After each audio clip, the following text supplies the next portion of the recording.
All right, today the movie is Deadpool and Wolverine, released on July 26th, 2024. Welcome to Brandon at Random Reviews, covering one unsystematically chosen movie at a time. I bought a ticket to see this on the Friday it opened, but I missed a step going down my back porch on the way to go see the movie and broke my left ankle in four places and had to have surgery to get plates and pins put in. So I had to delay actually seeing this movie, but it was the first superhero movie I'd actually been remotely excited to see in a couple of years. Directed by Sean Levy, for the cast we have Ryan Reynolds as Wade Wilson slash Deadpool, Hugh Jackman as Logan slash Wolverine, Morena Baccarin, who I have noted here is hot, as Vanessa, Emma Corrin as Cassandra Nova, and a myriad of others that I won't give away in this review. For the plot synopsis, a foul-mouthed, costumed mercenary is forced to work with the help of variants of familiar characters from the multiverse to save his timeline from destruction. Alright guys, let's just dive right into this motherfucking movie. But hold on, if you're not familiar with the Deadpool character or movies, I'll give you an abridged history. Ryan Reynolds originally played the character in the film X-Men Origins Wolverine from 2009, but virtually everything about that movie was poorly received. The Deadpool of that movie was not much like the original wisecracking character from the comics. He had more powers and they almost killed him off before adding a post-credit scene last minute indicating that he was still alive, but the disappointing reception of that movie left the fate of Deadpool in limbo. 20th Century Fox owned the rights to Deadpool, who falls under the X-Men, but were not on board with making an R-rated superhero film with the main character using a lot of adult humor, which would potentially alienate younger audiences. They allocated a small budget to produce a live-action short with Ryan Reynolds voicing Deadpool in 2012, but it did not win the studio over, and the project was shelved. But in 2014, that test footage was leaked to an overwhelmingly positive response from fans, so Fox eventually greenlit a full-length feature with a significantly smaller budget than most superhero films typically receive. The filmmakers were given more freedom to make the movie how they wanted, complete with Deadpool cracking inappropriate jokes throughout.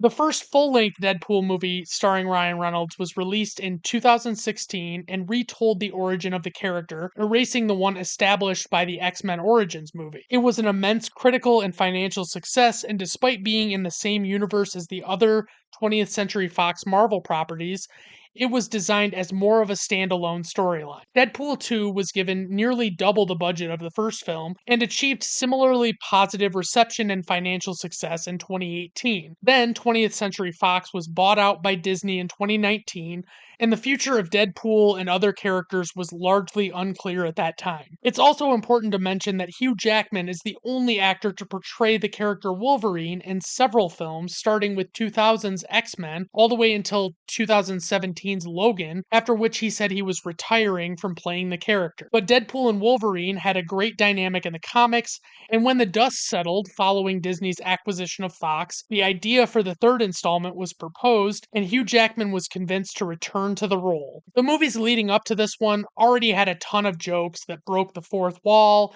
and poked fun at different real-life things, especially those involving Ryan Reynolds' previous movies, and with Disney acquiring a notoriously R-rated franchise and other Fox Marvel properties, it opened the doors for a lot of satire and parody. I tried so hard to avoid spoilers for this, but I'm afraid that after a while, most social media pages lifted their spoiler bans for this movie, and I found out about virtually everything I could by accident, mostly surprise guest appearances that would have been shocking reveals during the movie. I don't intend to ruin anything like that for those who haven't seen this yet on the off chance that they haven't had it spoiled, but I will say with the story's inclusion of the multiverse concept, it opened a lot of doors for what they could do here. But since the trailers did give this away, I will clarify that the Wolverine of this movie is from an alternate universe, so they didn't retcon 2017's Logan to make the character's presence possible, which is addressed at the very beginning of the film. I was pleasantly surprised by this movie. It stuck to the same conventions that made the first two Deadpool movies successful, while escalating the stakes of virtually everything without feeling like it went too far overboard. Reynolds is enjoyable slipping back into the role he's so perfect for,